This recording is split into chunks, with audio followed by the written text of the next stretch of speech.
जननीं शारदां देवीं रामकृष्णं जगद्गुरुं पादपद्मे तयश्रित्वा প্রণমামি মুহুর্মুহু।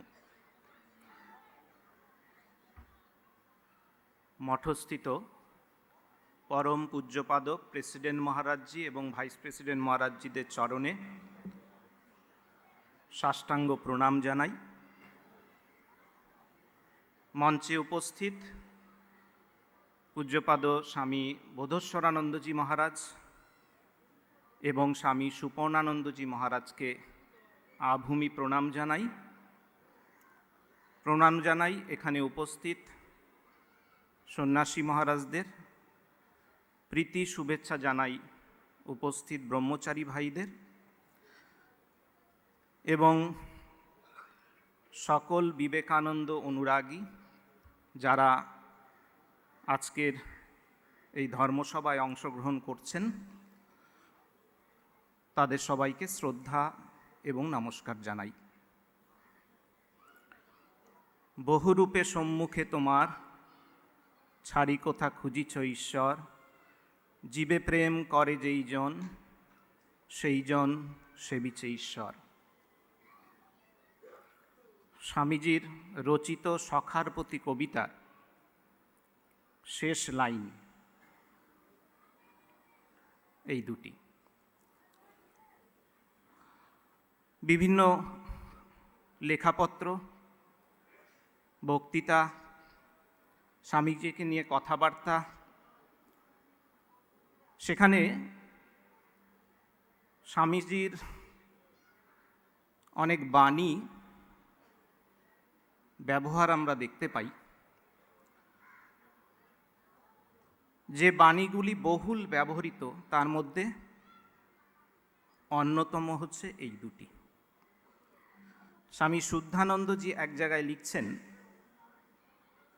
যে কোনো মহাপুরুষের জীবন, তার জীবনের বার্তা, তার জীবনের মূল সুরকে যদি ধরতে হয়, তাহলে তা ধরতে হয় তার লেখাপত্র, তার চিঠিপত্র, কথোপকথন, এগুলির মধ্যে দিয়ে। এবং তা বলে উনি স্বামীজির জীবনের মূল বার্তা, মূল সুরটিকে ধরার জন্য বেছে নিয়েছিলেন সখার প্রতি কবিতা। আজকে তাই আমাদের আলোচ্য হোক এই কবিতা। কবিতার প্রতি ছত্র ধরে, প্রতি শব্দ ধরে আলোচনায় যাব না। মূল চারটি ভাবনা এই কবিতায় ফুটে উঠেছে, সেইগুলিকে ছুঁয়ে যাবার চেষ্টা করব এবং এই ছুঁয়ে যাবার কালে এর সাথে প্রাসঙ্গিক কিছু বিষয় আলোচনার মধ্যে নিয়ে আসব। এই সখার প্রতি কবিতার মোট ৮টি স্তবক রয়েছে। স্বামীজি প্রথম দুটি স্তবকে সংসারের রূপ তুলে ধরছেন, বলছেন স্বার্থ স্বার্থ সদা এই রব। এই সংসারে বেশিরভাগ জীব তারা অনবরত নিজেদেরকে প্রতিষ্ঠিত করতে চাইছে এবং যেখানেই নিজেকে প্রতিষ্ঠিত করার চেষ্টা, সেখানেই কিন্তু স্বার্থ, এবং এই স্বার্থ একজনকে অন্যজনের থেকে পৃথক করে। শুরু হয় এই মায়াময় জগতের টানাপোড়েন। স্বামীজি বলছেন এই স্বার্থের এমনই রূপ যে সেখানে পিতা পর্যন্ত পুত্রকে বঞ্চিত করে। স্বামীজির জীবনেও হয়েছে।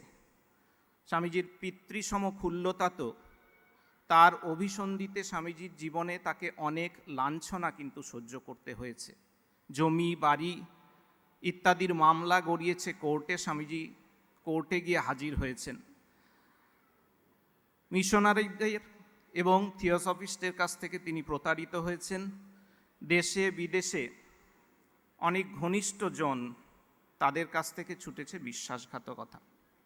স্বামীজির জীবনে এরকম অনেক কাহিনী আছে এবং মানুষ মাত্রেই যারা আমরা এই সংসারে রয়েছি তাদেরকে কিন্তু এই সমস্ত জিনিসগুলি পোহাতে হয়। কিন্তু তা সত্ত্বেও স্বামীজি বলছেন যে আমরা সহজে এই সংসারকে ছাড়তে পারি না। এই সংসারকে ছেড়ে বৈরাগ্যকে আশ্রয় করা সেটা আমাদের হয়ে ওঠে না। কেন? বলছেন কর্মপাশ গলে বাঁধা আছে, কে বা পারে ছাড়িতে সংসার। আমরা কর্মের বন্ধনে আবদ্ধ, আমরা কৃতদাস, স্বাধীন নই, মালিকের অধীন, কর্মের অধীন, এই সংসারে বদ্ধ। সেই জন্য সহজে আমরা সংসার ছাড়তে পারি না। সেই উটের কাটা ঘাস খাওয়ার মতো আমাদের অবস্থা। এই সখার প্রতি কবিতায় এই যে প্রথম দুটি স্তবকে স্বামীজি সংসারের রূপ তুলে ধরছেন, বলতে পারি স্বামীজি জ্ঞানযোগে যে মায়া বক্তৃতা দিয়েছেন সিরিজ, তার সার কথা রয়েছে এই দুটি স্তবকে। কীরকম? স্বামীজি বলছেন মায়া বক্তৃতাতে, খুব ভালো বললে বলতে হয় এই জগৎ ট্যান্টালাসের নরকস্বরূপ, তা অপেক্ষা কোনো অংশে উৎকৃষ্ট নয়।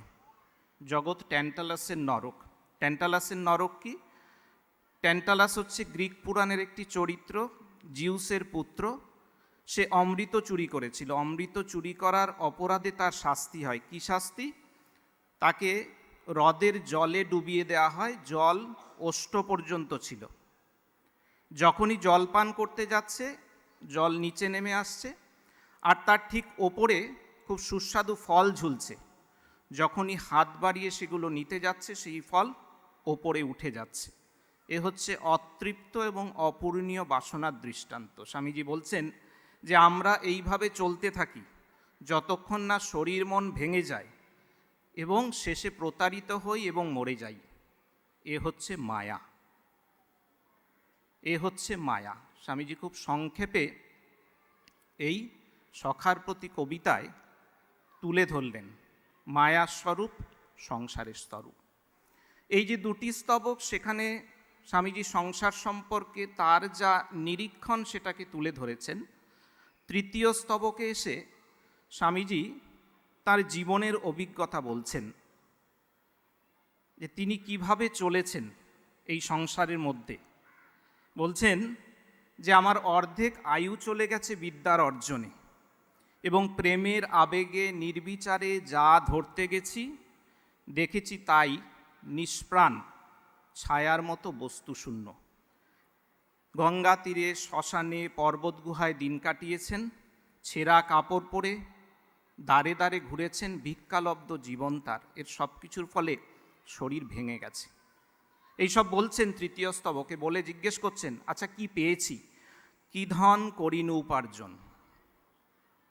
এত কিছু করেছেন, তার উপার্জন কি হলো? কি ধন করিনু উপার্জন? যা উপার্জন করেছেন, এই প্রশ্নটি করার পরেই কিন্তু স্বামীজি বলে দিতে পারতেন যে আমি এই উপার্জন করেছি, এই আমার লাভ, এই আমার উপলব্ধি। বললেন না। চতুর্থ স্তবকে এসে বললেন, কিন্তু চতুর্থ স্তবকের 3টে লাইন বলে তারপরে বলছেন। কেন?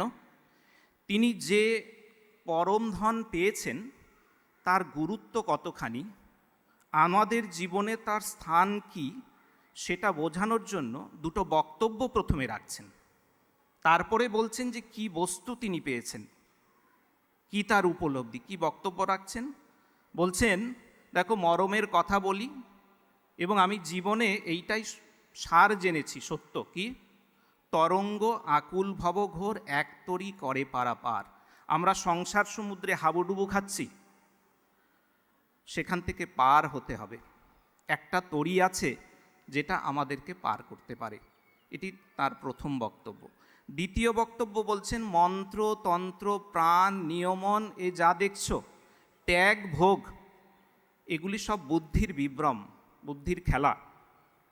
আমরা সেগুলোর আশ্রয়ই আছি। কিন্তু স্বামীজি এগুলো বলে বলছেন, এই যেগুলো বলছেন আমরা, এগুলো হচ্ছে চিরাচরিত পথ। যেগুলোর মধ্যে আমরা আছি। স্বামীজি এগুলো ছাড়িয়েও এমন কিছু বস্তুর সন্ধান পেয়েছেন, এমন কিছু তার উপলব্ধি, যেটা স্বামীজি এবার বলছেন প্রেম প্রেম এইমাত্র ধন। এই যা পেয়েছেন তার গুরুত্ব বোঝাবার আগে আগের দুটি বক্তব্য তিনি উপলব্ধি করেছেন প্রেমই আসল বস্তু। এ গেল চতুর্থ স্তবকের কথা।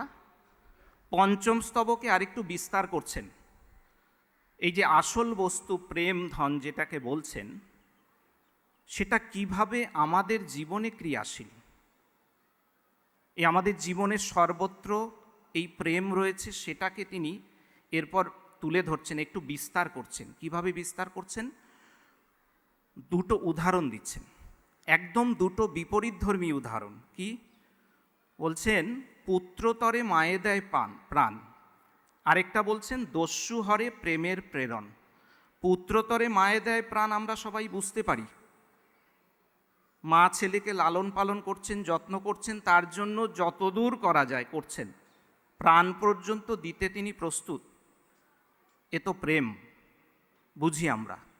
কিন্তু ওই দস্যু যে হরণ করছে, সেটাও কিন্তু প্রেমের তাগিদে। তার সঙ্গে যারা আছেন, তার বাড়ির লোকজন, তাদের ভরণ পোষণ করতে হবে। তো এখানেও প্রেম। দুটো বিপরীতধর্মী। শুদ্ধানন্দজি বলছেন যে এই দুই বিভিন্ন প্রবৃত্তি সেই একই প্রেমের প্রেরণা থেকে আসছে, যার যথার্থ স্বরূপ বুঝলে বোঝা যায় তিনি ঈশ্বর। এই ঈশ্বর ছাড়া দ্বিতীয় কেউ নেই। স ঈশ্বরঃ অনির্বচনীয় প্রেম স্বরূপঃ। এ দুক্ষেত্রেই প্রেম কাজ করছে। আমাদের চোখে ঘটনার যেরকমই হোক, এখানে প্রেম ক্রিয়াশীল।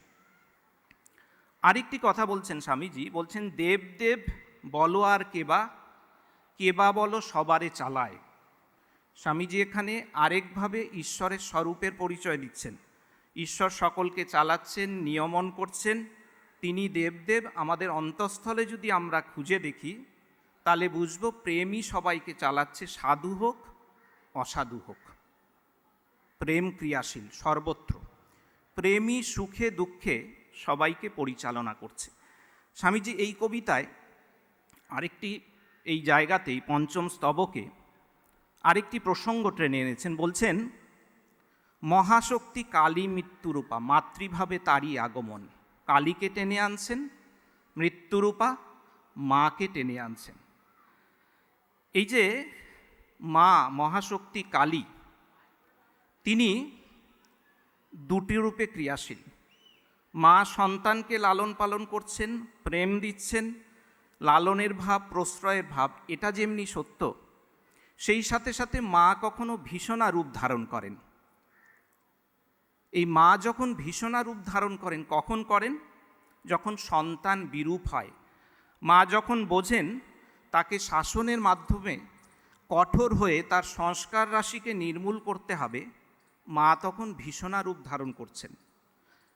এই যে মা আমাদের ভীষণা রূপ ধারণ করে সংস্কার বিনাশ করছেন, সেটা কিন্তু একদিক থেকে তার স্নেহেরই প্রকাশ, মায়েরই যত্ন একটু অন্যভাবে আমাদের কল্যাণে। এই সখার প্রতি কবিতা যে সময়ে রচনা হয়েছে, তার সময়কাল একটু বলি। এই যে সখার প্রতি কবিতায় আমরা দেখতে পাচ্ছি মায়ের প্রসঙ্গ, কালী প্রসঙ্গ এসেছে। সখার প্রতি কবিতা প্রথম প্রকাশিত হয় উদ্বোধন পত্রিকার প্রথম সংখ্যা, প্রথম বর্ষের দ্বিতীয় সংখ্যা 1899 জানুয়ারিতে। এটুকু ধরেই নিতে পারি যে এইটি রচনা হয়েছে 1898 শেষের দিকের বা 99 একেবারে শুরুর দিকে। আপনারা মনে করবেন যে 1898-তে স্বামীজি কাশ্মীরে গেছেন নিবেদিতা এবং তার দলবল নিয়ে। স্বামীজি অমরনাথ দর্শনে গেলেন, ক্ষীরভবানী দর্শন করলেন, ফিরে এসে আগস্ট সেপ্টেম্বর নাগাদ স্বামীজি মাময় হয়ে গেছেন, মায়ের ছোট্ট শিশুটি। তিনি রচনা করছেন কালিদি মাদার। 1898 আগস্ট সেপ্টেম্বরে কালিদি মাদার। সখার প্রতি 1898 শেষ বা 99 শুরু, এবং 1900 সালের শুরুতে প্রকাশিত হচ্ছে নাচুক তাহাতে শ্যামা। এই সময়তে মাতৃভাব কালী ভাবনা এবং প্রেম, এই দুটি কিন্তু স্বামীজিকে আচ্ছন্ন করেছিল। স্বামীজির এই সময়ে চিঠিপত্র দেখলে সেটি কিন্তু বোঝা যায়। স্বামীজি এই 1898 নভেম্বর মাসে ক্ষেত্রীর মহারাজকে লিখছেন, জীবনটা দুঃখময়, দুঃখ ছাড়া আর কিছু নেই, জীবনে একটি মাত্র বস্তুই আছে যা যে কোনো উপায়ে লাভ করতে হবে, তা হচ্ছে প্রেম। দেখুন এই প্রেম ভাবনা, এবং সম্ভবত অলিবুলকে একটা চিঠি লিখছেন যে মাই জানেন সমস্ত কিছু, কোনটা ভালো কোনটা মন্দ। এই মাতৃভাবনা, এই প্রেম, এই দুটো এই সময় স্বামীজির মধ্যে খেলা করছিল। তো এই যে স্বামীজি পেলেন, বলছেন প্রেম প্রেম এইমাত্র ধন, স্বামীজির এই প্রেমের উৎস কি? স্বামীজির এই প্রেমের উৎস হচ্ছেন শ্রীরামকৃষ্ণ স্বয়ং। স্বামী যখন ঠাকুরের কাছে যাতায়াত করছেন, শুরুতে ঠাকুরের সব কিছু মেনে নিতে পারছেন না, কিন্তু এইটুকু বুঝতে পারছেন যে একটা অহৈতুকী প্রেম রয়েছে, তার আকর্ষণ উনি কিন্তু অনুভব করছেন, তীব্র, ব্যাপক, গভীর। এবং পরবর্তীকালে স্বামীজি বলেছিলেন, একা তিনি ভালোবাসিতে জানিতেন ও পারিতেন, সংসারের অন্য সকলে স্বার্থসিদ্ধির জন্য ভালোবাসার ভান করে থাকে মাত্র। ঠাকুরকে তিনি বলছেন প্রেম ও পাথার। একদিন যুবক শরৎ এবং শশীকে নিয়ে নরেন্দ্রনাথ গেছেন হেদুয়ার ধারে বেড়াতে, সেখানে গান ধরলেন, প্রেমধন বিলায় গোরারায়, এবং গান শেষ হলে বলছেন, দেখো সত্য সত্যই বিলাইতেছেন, জ্ঞান বলো, প্রেম বলো, ভক্তি বলো, গোরারায় যাহাকে যা ইচ্ছা দিতে পারেন, দিচ্ছেনও, কি অদ্ভুত শক্তি স্বামীজি অনুভব করছেন। এই ঠাকুরের সংস্পর্শে এসে যত দিন যাচ্ছে স্বামীজির মধ্যে তীব্র বৈরাগ্য দেখা দিল।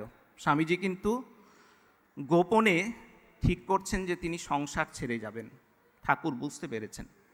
ঠাকুর এই স্বামীজিকে দক্ষিণেশ্বরী নিয়ে গেলেন, গিয়ে বলছেন কি, কথা কহিতে ডরাই, না কহিতেও ডরাই, আমার মনে সন্দেহ হয়, বুঝি তোমায় হারাই হারাই। অদ্ভুত দেখুন, শিষ্য সংসার ছাড়তে চাইছেন বৈরাগ্যের প্রাবল্যে, গুরু তাকে বেঁধে রাখতে চাইছেন। এরকমটা দেখা যায় না। গুরু বেঁধে রাখতে চাইছেন অন্য কারণে, কারণ গুরুর এই ভালোবাসা নরেন্দ্রের জন্য, আবার জগতের জন্য। কারণ ঠাকুর বুঝেছিলেন যে লোককল্যাণের জন্য এইরকম যে সুযোগ্য আধার পাওয়া যাবে না, সুতরাং তাকে ভালো না বেসে উপায় নেই। এই যে গানে বললাম হারাই, এই যে গানের রাই, সেটা কিন্তু শুধু কথার কথা নয়। বৈকুণ্ঠনাথ সান্যাল তার এক স্মৃতিতে লিখেছেন, তিনি লিখছেন যে ঠাকুর নরেন্দ্রকে রাধারানীর প্রেমে সিঞ্চিত করার জন্য একদিন বিছানার ওপরে লিখলেন, শ্রীমতী রাধে, নরেন্দ্রকে দয়া করো। এবং যে মুহূর্তে ঠাকুর এইটা লিখলেন, কোনো এক মহাশক্তির মহাভাবের প্রেরণায় নরেন্দ্রনাথ বিভোর হলেন এবং কোথায় গো প্রেমময়ী রাধে বলে প্রার্থনা করতে শুরু করলেন। এবং 3 দিন তিনি এই ভজন করলেন, এবং 3 দিন পরে স্বামীজি বললেন, প্রভুর কৃপায় আজ এক নতুন আলোক পেলাম, নইলে মাধুর্য ছাড়া জীবন বিড়ম্বনা বোধ হতো।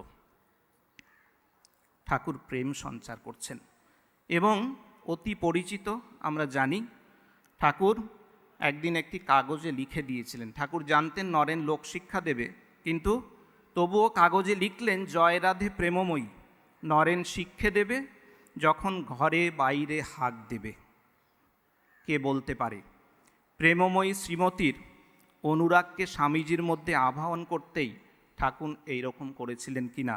কারণ দেশে দেশে কালে কালে স্বামীজির যে বিজয়, তা তো প্রেমের টানেই।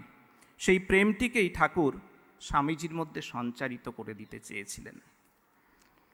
আমরা পঞ্চম স্তবকের আলোচনায় দেখেছি যে স্বামীজি এটা বুঝিয়েছেন আমাদেরকে যে সর্বত্র প্রেম ক্রিয়াশীল, এবং স্বামীজি যে প্রেমধনে ধনী হয়েছিলেন সেটি ঠাকুরের কাছ থেকে। ষষ্ঠ স্তবকে স্বামীজি ওই সংসারের রূপই তুলে ধরছেন।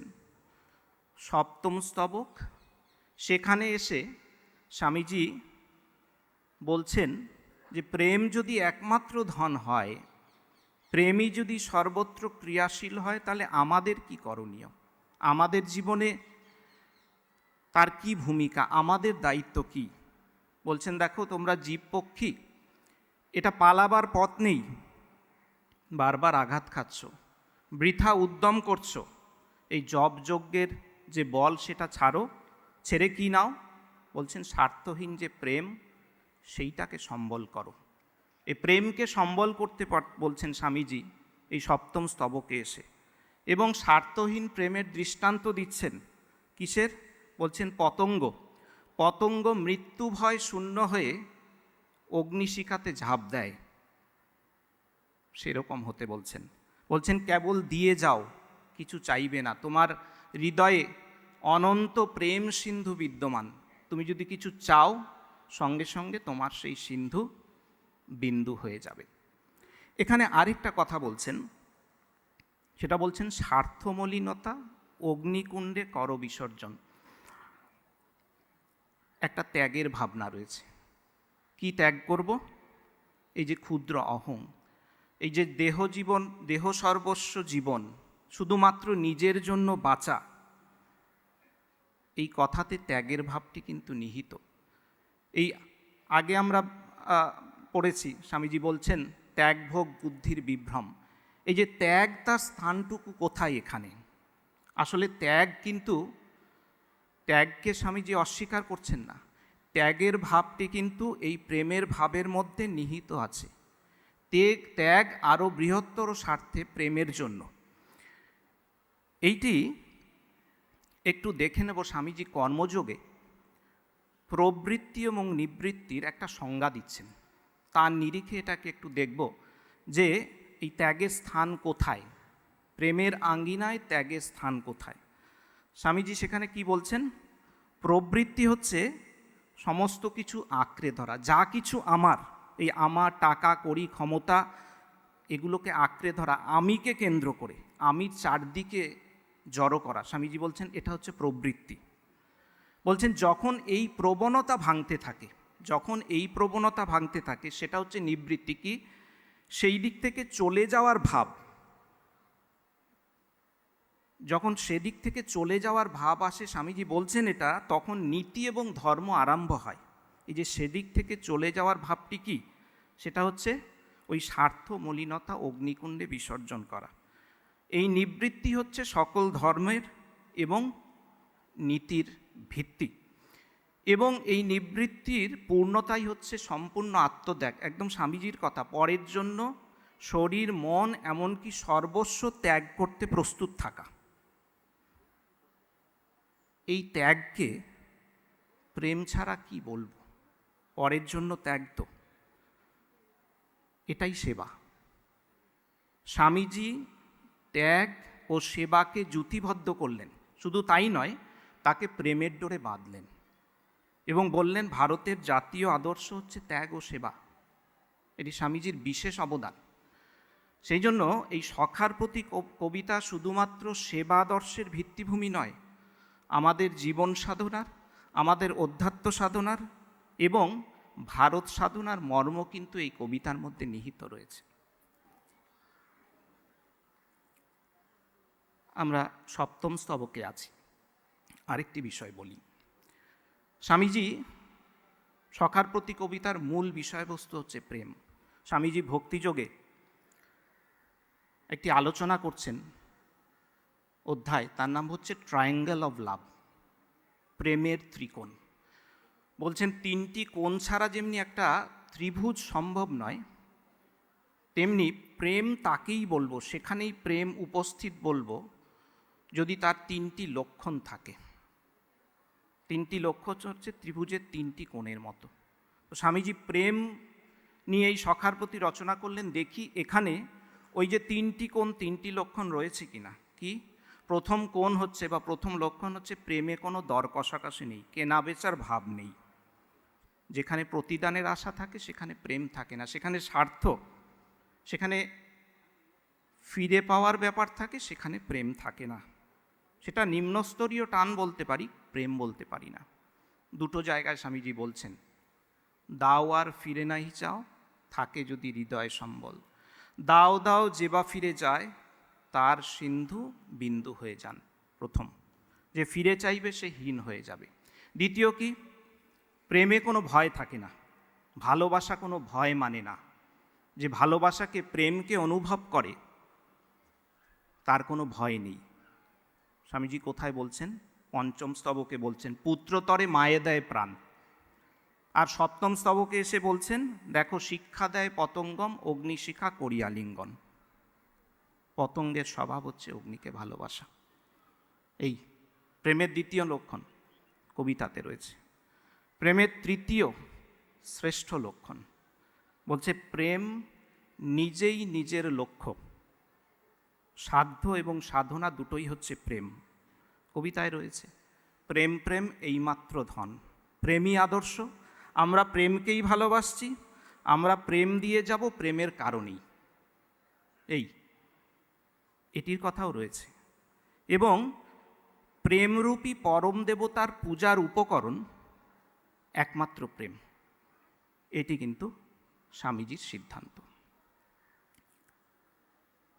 এই যে 7টি স্তবকের একটি সংক্ষিপ্ত আলোচনা করলাম, সংসারের রূপ, স্বামীজির অনুভব, প্রেম, প্রেমের বিস্তার, প্রেম সর্বত্র ক্রিয়াশীল, এবং আমাদের কি দায়িত্ব, সব বলা হয়ে গেছে। অষ্টম স্তবকে এসে স্বামীজি একটা সার করছেন। তার আগে বলি, এই সমগ্র কবিতাতে স্বামীজি 4টি শব্দ ব্যবহার করেছেন উদ্ধৃতি চিহ্নের মধ্যে। কি কি? স্বার্থ, প্রেম, দেব, দাও। স্বামীজি যখন এই শব্দগুলো ব্যবহার করেছেন, দুবার করে করেছেন।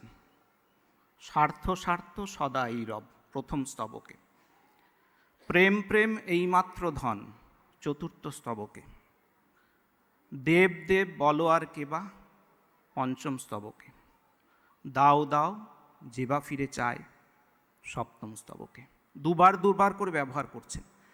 এই 4টি শব্দ আসলে 4টি স্তম্ভের মতো কবিতাকে ধরে রেখেছে।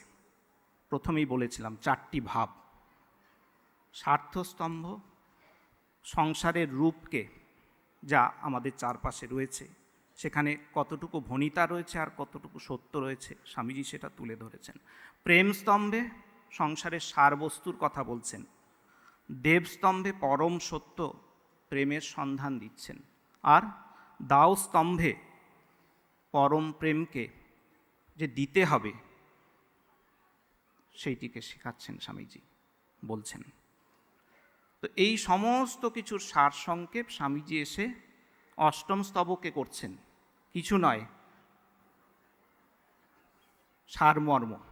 ব্রহ্ম হতে কীট পরমাণু, সর্বভূতে সেই প্রেমময়, মন প্রাণ শরীর অর্পণ করো সখে, এ সবার পায় বহুরূপে সম্মুখে তোমার, ছাড়ি কোথা খুঁজিছ ঈশ্বর, জীবে প্রেম করে যেইজন, সেই জন সেবিছে ঈশ্বর। 7টি স্তবক জুড়ে যা পড়লেন, সেখান থেকে একদম 60টুকু এবং আমাদের কি করণীয় সেটি আবার অষ্টম স্তবকে বলছেন। প্রাসঙ্গিক কিছু আলোচনাকে টেনে আনব। আলোচনার শেষের দিকে যেটিকে নিয়ে আসব সেটি হচ্ছে, স্বামীজি এই প্রেমকে উপলব্ধি করলেন ব্যষ্টিতে এবং সমষ্টিতে। তার ব্যবহারিক প্রয়োগের জায়গাটায় নিয়ে কিছু কথা বলি। এই সখার প্রতি তার যে মূল তত্ত্ব, সেটি সেবাদর্শের ভিত্তিভূমি হয়ে উঠেছে। সখার প্রতি কবিতা রচনার 125 বছরেরও বেশি অতিক্রান্ত হয়েছে। বহু মানুষ তাদের ব্যক্তি জীবনে যে সেবাদর্শ অনুসরণ করছেন, সখার প্রতি তার ভিত্তি। বহু প্রতিষ্ঠান একে কেন্দ্র করে তৈরি হয়েছে, চলছে। আপনারা জানেন, কাশী সেবাশ্রম আমরা যে বর্তমান রূপ দেখতে পাই, এই কাশী সেবাশ্রম যাদের হাত দিয়ে শুরু হয়েছিল, চারুচন্দ্র স্বামী শুভানন্দ, যামিনী রঞ্জন, কেদারনাথ স্বামী অচলানন্দ, তারা কিন্তু উদ্বোধনের সখার প্রতি কবিতা পড়েই এতটাই উদ্বুদ্ধ হন যে তারা সেবার কাজে ঝাঁপিয়ে পড়েছিলেন। ধীরে ধীরে তার পরিণতি হিসেবেই আমরা কিন্তু আজকের বারাণসী সেবাশ্রম জগৎকে পাচ্ছি।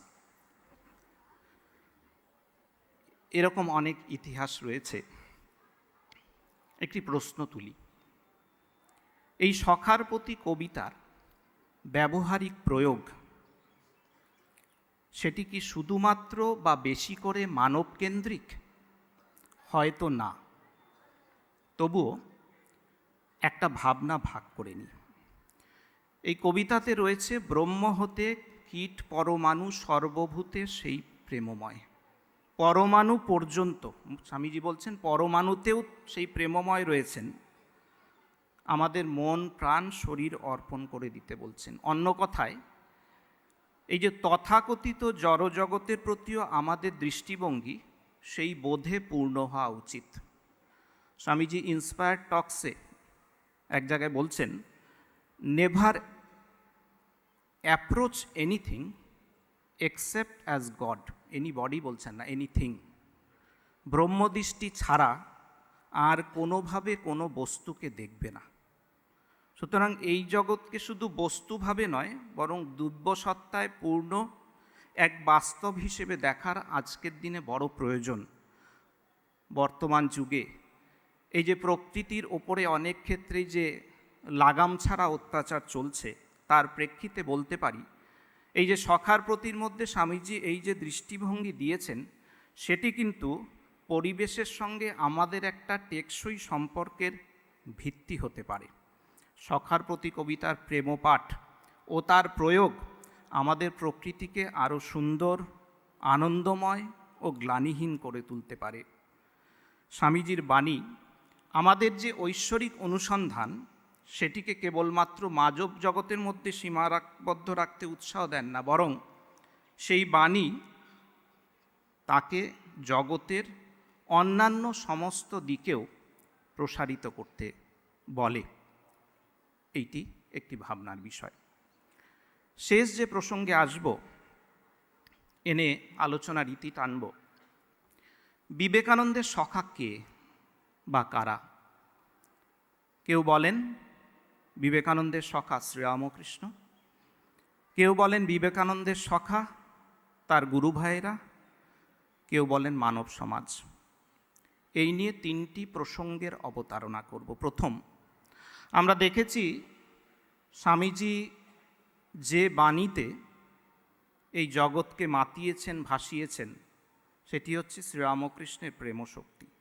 শ্রীরামকৃষ্ণই তার হৃদয়ে এই প্রেমকে জাগিয়েছেন। স্বামীজি তাকে বলতেন লাভ পার্সনিফাইড। আবার গাইগীত শোনাতে তোমায় এই কবিতায় স্বামীজি প্রাণসখা বলছেন শ্রীরামকৃষ্ণকে, এবং বলছেন তার যে ভাবরাশি সেইটি প্রাণসখা শ্রীরামকৃষ্ণের প্রকাশ। বাণী তুমি বিনা পানি কণ্ঠে মোর। প্রাণসখা শ্রীরামকৃষ্ণ প্রেমে বিবেকানন্দের সাথে এক হয়ে গেছেন। বিবেকানন্দের কণ্ঠে সেই প্রেম স্বরূপী বাণীরূপে বেরিয়ে এসেছেন, প্রকাশিত হয়েছেন। দ্বিতীয়, 1900 সালের জানুয়ারি মাসে স্বামীজি ক্যালিফোর্নিয়াতে একটা বক্তৃতা দেন, মাই লাইফ অ্যান্ড মিশন, আমার জীবন ও ব্রত। সেই বক্তৃতায় স্বামীজি বলছেন ঠাকুরের শরীর যাবার পর কীরকম সময় তিনি এবং তার গুরুভাইরা কাটিয়েছেন। ভাবরাশি সারা ভারতবর্ষে প্রচার করার জন্য ভারতবর্ষময় ঘুরে বেরিয়েছেন, বহুভাবে প্রত্যাখ্যাত হয়েছেন, আঘাত পেয়েছেন, অনেক সময় হতাশা এসেছে, কিন্তু বলছেন তারই মধ্যে একটা জিনিসই আশা হয়ে জেগে রয়েছে, কি? পরস্পরের প্রতি, মানে গুরু ভাইদের একে অপরের প্রতি অগাধ বিশ্বাস ও গভীর ভালোবাসা। স্বামীজি বলছেন, ইংরেজিতে এটাকে বলছেন ফ্রেন্ডশিপ, এবং নিজে প্রশ্ন করছেন এই বন্ধুত্বের জায়গা কোথায়, এই বন্ধুত্বের স্থান কোথায়? বলছেন এমন বন্ধুত্বের দ্বারা মোক্ষ লাভ সম্ভব হয়, এমন বন্ধুত্বের দ্বারা মোক্ষ লাভ সম্ভব হয়। গুরুভাইরা তার সখা, এবং তাদের এই যে সম্পর্ক, তাদের এই যে প্রেম, সেটা জাগতিক সম্পর্ক নয়। মহাভারতে এই জাগতিক বন্ধুত্ব কীরকম সেটা একটা সুন্দর বলছে যে একটা ওই জলের মধ্য দিয়ে দুটো জায়গা থেকে দুটো কাঠ ভেসে আসছে। ওই ভাসতে ভাসতে এসে হঠাৎ করে তারা জোড়া লেগে গেছে, মনে হচ্ছে যেন একসাথে থাকবে। অনেকক্ষণ ধরে চলল, আবার ওই তরঙ্গের প্রভাবেই, ওই স্রোতের প্রভাবেই তারা আবার বিচ্ছিন্ন হয়ে যাচ্ছে। বলছেন জগতের বন্ধুত্ব এইরকম, তারা বিচ্ছিন্ন হয়ে যায়, আসে একত্রিত হয়, বিচ্ছিন্ন হয়। এখানে তা নয়। স্বামীজির সম্পর্ক গুরুভাইদের সাথে, এই গুরুভাইরাও স্বামীজি তারা একসাথে বিভিন্ন জায়গা থেকে এসে জুড়েছেন, তাদেরকে একত্রিত করেছিল শ্রীরামকৃষ্ণ প্রেম। এই মিত্রতা ঐশ্বরিক প্রেমের, এতে মিলন আছে, বিচ্ছেদ নেই, কিন্তু বিস্তার আছে। কিভাবে? স্বামীজি একবার নিবেদিতাকে বলেছিলেন গুরুভাইদের ভালোবাসাকে উল্লেখ করে, বলছে দেখো 8 জন মানুষ যখন এইভাবে ভালোবাসতে শেখে, জানবে, তখন ঠিক ঠিক একটা ধর্মের সূচনা হয়। সূচনা হয়েছে। বহুজন সুখায়, বহুজন হিতায়, বহুজন সুখায় আমাদের এই সংঘ তৈরি হয়েছে। অনেক মত উঠেছে, মতের অমিল হয়েছে, কখনো মনের অমিল ঘটেনি। তার কারণ তাদের প্রাণের সাধারণ ভূমিতে রয়েছেন প্রাণনাথ প্রেমময় শ্রীরামকৃষ্ণ। এবার আসি তৃতীয় এবং শেষ প্রসঙ্গে। একদিন ঠাকুরের রয়েছেন, স্বামীজি ও আরও কয়েকজন ভক্তরা রয়েছেন। ঠাকুর বলছেন, দেখছি এর ভেতর থেকেই সব কিছু। তারপর স্বামীজিকে জিজ্ঞেস করছেন, কি বুঝলি? স্বামীজি বলছেন, যত সৃষ্ট পদার্থ সব আপনার ভেতর থেকে। শুনে ঠাকুর খুব খুশি। তার মানে সেই প্রেমময় শ্রীরামকৃষ্ণই বিশ্ব চরাচর ব্যাপ্ত হয়ে আছেন এবং ঠাকুর নিজে স্বামীজিকে সেটা বোঝাচ্ছেন। তাই স্বামীজি যখন সর্বভূতে সেই মন প্রাণ শরীর অর্পণ করতে বলছেন, তখন বুঝতে হবে এই জগৎ শ্রীরামকৃষ্ণের সেই বিরাট প্রেমমূর্তির বাইরে নয়। স্বামীজি আরেক জায়গায় খুব সুন্দর বলছেন, আমাদের সামনে এই আলোকময় বিশ্বজগৎ রয়েছে, এর প্রত্যেকটি বস্তু আমাদের। বাহু প্রসারিত করো, সমুদয় জগৎকে প্রেমে আলিঙ্গন করতে চেষ্টা করো। যদি কখনো এরূপ করার ইচ্ছে হয়, যদি এরূপ করার ইচ্ছে অনুভব করে থাকো, জানবে তুমি ঈশ্বরকে অনুভব করেছ। অর্পণ করো, আলিঙ্গন করতে চেষ্টা করো। আলিঙ্গন করার ইচ্ছেটুকুই আমাদেরকে ঈশ্বর অনুভব করাতে পারে। এই অনুভূতিটুকুই আসল প্রেম, প্রকৃত সখা। সেই প্রেমই শ্রীরামকৃষ্ণকে বিবেকানন্দের গুরু করেছে। সেই প্রেম তার শিষ্যদেরকে প্রাণাধিক প্রিয় গুরুভাই করেছে। আবার সেই প্রেমই বিশ্বকে ও মানবকে তার আরাধ্যের ভিন্ন প্রতিমা করে তুলেছে। আমরা সবাই সেই প্রেমের সাধনাতেই রত আছি। স্বামীজির আশীর্বাদে আমাদের প্রেমময় সাধনা সফল হোক। আজকের এই পুণ্যদিনে সেই প্রার্থনা জানিয়ে শেষ করছি।